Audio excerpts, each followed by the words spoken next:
Welcome to Quick Flicks. There hasn't been a lot of comedies this year, has it there?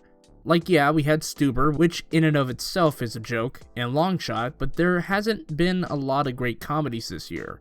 But lo and behold, Seth Rogen is back in the producer's chair on But Good Boys, a film with so much taboo that in the advertising of the film, the actors could not even see the film they were even in. And unfortunately, I'm here with bad news. You guys cannot watch the trailer for your own movie. What? Are you serious? Are you kidding? It's just too messed up for kids your age. Off to a good start so far, I'd suppose, but let's look at what the film is about.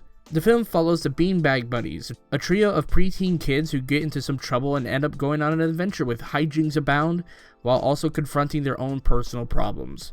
Before I get into some of my hot takes, I want to take a minute to discuss what I liked about the film. Firstly, the acting from the kids was fine for the most part. The story of the friends coming to terms with the possibility that their friendship may not last forever, and that it's okay not to be so clingy to one another, I found was actually kind of a decent message. The film itself has some hilarious moments, and not all of it is comedic.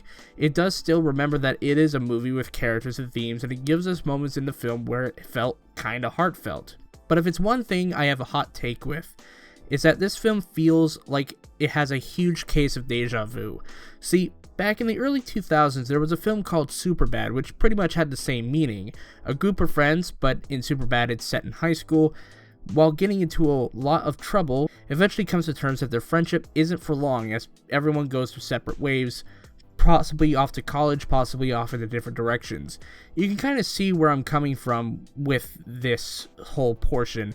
If Superbad was the film about high schoolers coming to terms with splitting from childhood friends and going off into adult sections of their lives, Good Boys is about first discovering that inevitability. And while the film does feel like it has a bit of deja vu, it is nonetheless a film that has some merit.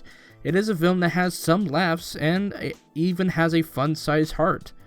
There isn't much else I could really talk about with this film, mostly because the rest of it is just kind of standard. The cinematography, editing, etc. are all fine, but what was most annoying was the soundtrack. Every 5 minutes there was a song, and most of the time it didn't really feel like it really fit into any of the scenes.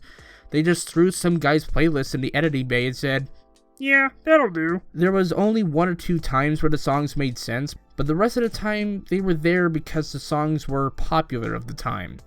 I don't have much else to say, so I'm going to give Good Boys a B-. Thank you guys so much for listening into the Good Boys review. I can't wait to talk about more movies in the near future, and stay tuned for my Rose City Comic Con vlog. Thanks, bye.